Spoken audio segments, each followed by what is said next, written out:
La radio est un art aveugle. Yeah, it's quite cool. Et ensuite, Au début, c'était des déformations, c'était des coupures. il y avait un crocodile qui dormait dans l'herbe. Et ensuite, les bébés sages, ils s'étaient perdus. Énormément, très méchants. Si vous avez envie de passer un bon moment de lecture, eh bien, je vous suggère le livre de Nigel Van Voren, Agatha mène le jeu, paru aux éditions La Société des écrivains. Bonjour à tous, bienvenue dans les interviews d'Eric Cooper. Je vous l'avais annoncé la semaine passée, je vais vous faire découvrir un petit peu toutes ces rencontres que j'ai faites à la dernière foire du livre de Bruxelles, donc 2019. Et j'ai eu le plaisir de croiser Nigel Van Voren pour parler de Agatha mène le jeu. Alors, dans ce livre dont je ne vais pas vous dévoiler l'histoire, eh bien, il se met lui-même en scène et comme comparse, il a Hercule Poirot, Marcel Proust, Agatha Christie, Jane Marple. Alors, quelle est la première question que j'ai posée à Nigel ? Eh bien, c'est de lui demander quelle est la différence entre un brocanteur et un antiquaire. Vous allez comprendre pourquoi. L'antiquaire vend des choses qui ont été sélectionnées. Le brocanteur, c'est celui qui fait les adresses. Par exemple, il y a une succession, il embarque tout le stock de la maison. Et après, il met ça dans un local qui est souvent pas très esthétique. Et l'antiquaire va se fournir plutôt chez le brocanteur ou en salle des ventes. Il va sélectionner ce qu'on appelle sa marchandise. L'antiquaire a une cote. C'est censé être plus raffiné. Je précise, la question était posée parce que vous étiez antiquaire avant. Et qu'est-ce qui a provoqué le déclic, en fait, pour vous lancer dans l'écriture ? Alors, pour me lancer dans l'écriture, le déclic, c'est qu'à l'origine, dès que j'avais un client, je lui faisais une fiche. Bon, je marquais sur sa fiche son nom, ses références, tout ce qui s'ensuit, et je mettais ce que je lui avais vendu. Et à l'époque, l'Antiquité marchait vraiment bien. On avait une clientèle fidèle. Et à chaque fois qu'un client revenait, j'allongeais la liste. Et très souvent, j'allais même les livrer. J'ai même eu des clients avec qui j'ai eu des rapports amicaux. Donc, je faisais des fiches et les fiches se sont accumulées. Et puis un beau jour, quand j'ai décidé de fermer la boutique, je me suis dit, je vais faire un livre sur les antiquaires et surtout sur les perles, sur les rencontres. Je l'ai commencé et il n'a jamais vu le jour. Et du coup, c'est les policiers qui ont pris le relais. Mais ça veut dire que vous l'avez dans un tiroir et que peut-être un jour... Oui. Je l'ai dans un tiroir et ma maison d'édition, la Société des écrivains et Public Book me pousse à la roue, mais je vais finir par le faire. Peut-être pour leur faire vraiment plaisir, pour que ce livre voie le jour. Parce qu'en fin de compte, il va falloir faire comme un dictionnaire amoureux de toutes les personnalités que j'ai pu avoir, parce que j'ai quand même eu des gens connus, la majeure partie sont décédés d'ailleurs, donc ça, il n'y aura aucun souci. Et je pourrais parler de leur personnalité, leur décor. Il y a de quoi faire quelque chose d'assez conséquent. Alors, votre dernier livre, c'est Agatha mène le jeu, mais vous en avez écrit d'autres avant. Vous nous les présentez peut-être un petit peu, parce qu'en fait, c'est une sorte de trilogie. Oui, complètement. Alors, le premier, c'est l'Écrivain Académie. Alors, l'Écrivain Académie, c'est une télé-réalité littéraire, ce qui n'existe pas. Donc, on l'a inventé de toutes pièces. C'était pour mettre en contact des jeunes écrivains profanes avec des écrivains chevronnés et qui vont les coacher. Alors, normalement, ça devrait bien se passer et ça tourne à la catastrophe parce qu'il y a un premier meurtre, un second meurtre et après un suicide. Et dans cette histoire, mais qui finit bien, je rassure le lecteur, ça finit bien parce qu'un écrivain profane va s'associer avec un écrivain chevronné et ils vont monter une agence de détectives qui s'appelait l'agence Le Chevalier Dupont, qui va être le second volume. Et dans ce volume-là, ça sera composé de 3 nouvelles, et dont la première se passe dans le monde des antiquaires, au village suisse à Paris. La seconde se passe à Bruxelles, avec des réminiscences avec la Seconde Guerre mondiale, parce qu'on aborde même le sujet du soir volé. Parce que j'ai fait des découvertes, je ne connaissais pas tout ça, qu'on avait fait un soir comme un faux soir qui était très intéressant. Donc tout ça, j'aborde ce sujet-là. Et la troisième nouvelle de cette fameuse enquête de l'agence Chevalier Dupont, ça se passe à Venise, dans un joli palais très sophistiqué, avec des gens moins sophistiqués dans leur comportement. Et il y a la troisième partie alors ? Et la dernière partie, c'est la malédiction du promoteur. C'est toujours mon même tandem de détectives qui arrive à Marrakech. Et alors à Marrakech, il y a un des 2 détectives, le plus jeune, qui a vécu au Maroc jusqu'à l'âge de 20 ans. Et il a été obligé de quitter au décès de ses parents. Et à l'époque, il s'est installé en France. Mais là, il retourne dans sa ville de naissance. Et là aussi, on a créé un salon du livre qui est en fin de compte pure fiction. Et pendant ce salon du livre, il va être contacté par un promoteur hispanique qui est marié avec une Marocaine. Et il a un problème, c'est que tous ses chantiers sont sabotés. Et il a peur d'être victime de la jalousie de confrères peu délicats, voire d'une montée de l'islamisme au Maroc. Mais je ne vais pas vous en dire plus, c'est pas du tout ce qui est prévu. Il a une épouse de la haute société marocaine, une maîtresse de la bonne société marocaine et encore une autre maîtresse. Et ça va tourner au scabreux. Je reviens sur l'Écrin Academy, ça pourrait un jour voir le jour en télévision, comme genre d'émission? On pourrait faire une télé-réalité tout à fait adaptée avec ça. Et cette trilogie, est-ce qu'elle est publiée chez le même éditeur que celui chez lequel vous avez fait publier donc Agatha mène l'enquête? Alors Agatha mène l'enquête, ça se passe à la Société des écrivains. Et l'Écrive Academy, c'est aussi à la Société des écrivains. Ça a été un hasard, parce que les deux maisons sont sœurs maintenant.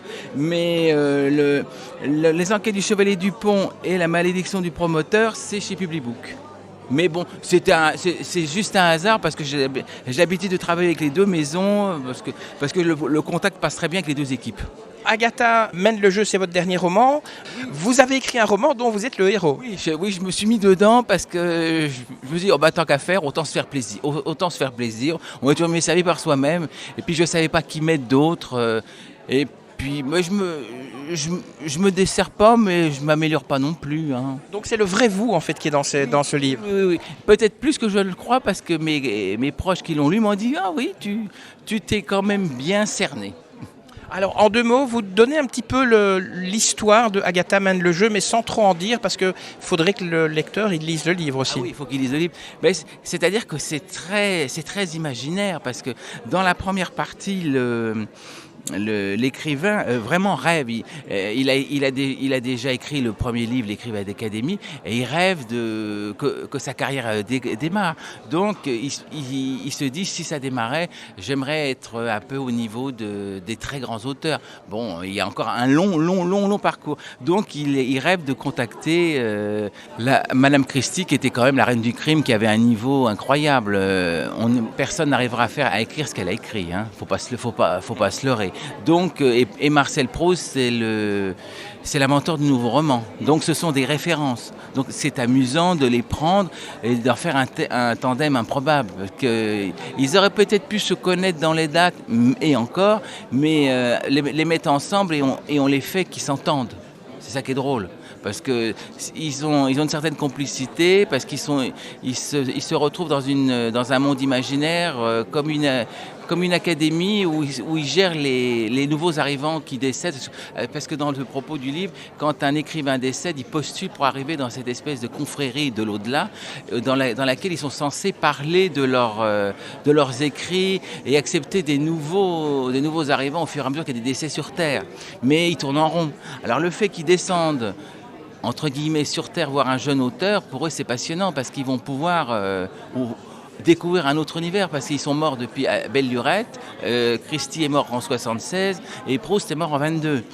Donc ils vont pouvoir se remettre dans un autre univers et voir l'évolution de l'écriture. Sur la couverture du livre, il y a Hercule Poirot. Et on s'aperçoit que c'est David Suchet. Pour vous, Hercule Poirot, c'est David Suchet? Pour moi, c'est David Suchet. C'est pas Peter Ustinov. Parce que Peter Ustinov, il n'est pas dans la note. Je ne pense pas que Agatha Christie aurait vu Peter Ustinov comme Poirot. Et Poirot correspond le mieux. Il a tous les petits travers. Il est un peu précieux. Il a une façon de s'habiller. Et je pense que David Suchet a vraiment investi le personnage. Agatha Christie, elle vous fascine? Complètement. Comment avec le parcours qu'elle a eu, c'est une femme exceptionnelle, parce qu'elle est très aventurière, parce qu'à son époque, elle vivait dans une Angleterre assez guindée, stricte. Bon, faut pas oublier que son père était américain, donc c'est peut-être ce qui lui a permis d'être assez évoluée, mais elle a réussi à voyager. À l'époque, une femme qui partait à l'autre bout du monde, qui partait dans les pays orientaux, ça courait pas les rues. Hein. elle a rebondi, elle a fait une deuxième vie parce qu'elle avait fait un premier mariage, elle pensait qu'elle serait heureuse et elle a écrit pour arrondir les fins de mois. Et puis au final, ça l'a dépassée parce que quand elle a divorcé, elle a voulu tourner la page et c'est comme ça qu'elle est partie, je ne sais plus si c'est en Irak, oui, ça doit être en Irak son premier voyage. Et elle s'est retrouvée là-bas dans des aventures pas possibles. Et elle avait l'ouverture d'esprit pour aller voir les gens, voir tous ces pays qui n'étaient pas du tout comme maintenant. C'était beaucoup plus austère. Et je ne pense pas qu'une femme arrivant là-bas devait être très très bien vue. Mais elle a réussi à surmonter toutes ces difficultés. Et chapeau. Et ça lui a servi d'une source d'inspiration parce que tout ce qu'elle écrit, c'est bien vu. Elle analyse bien les personnages, les décors. Une forte personnalité. Et quand vous écrivez, est-ce que vous devez vous mettre dans une ambiance un petit peu particulière, dans le silence ou dans le bruit? Vous devez boire une tasse de thé ou de café avant? Je suis très matinal, je me lève souvent vers 4h du matin et j'écris jusqu'à 9-10 heures. Donc je suis au calme, il n'y a pas de problème de bruit à cette heure-là. Et puis moi je n'écris que sur papier. C'est quasiment scolaire, ce sont des papiers Oxford avec les rayures et j'écris à la main. Je ne sais rien faire sur ordinateur. Et après, j'ai une secrétaire qui me retape tout pour que ça soit propre et après que je puisse le présenter à ma maison d'édition qui l'étudie et voir si ça correspond. C'est votre seul métier, le métier d'écrivain? Depuis que j'ai arrêté l'Antiquité, oui. Donc ça veut dire que vous vendez quand même pas mal? On vend bien, mais on espère arriver encore à un plus pour que ça soit vraiment, vraiment rentable. Donc quand on entend les personnes autour de soi qui disent les gens ne lisent plus, ben visiblement vous ne le constatez pas puisque vos livres se vendent bien. Les livres se vendent bien et la clientèle évolue, les lecteurs évoluent parce que j'ai remarqué que les jeunes viennent à la lecture. Contrairement à ce qu'on peut croire, on a pas mal de tout jeunes qui viennent, ils s'y intéressent. Il faut simplement se mettre à leur niveau, leur écrire ce qu'ils ont envie de lire. Parce que ils vont pas forcément lire la suite des livres qu'ils ont eus à l'école. Il faut essayer de leur apporter autre chose.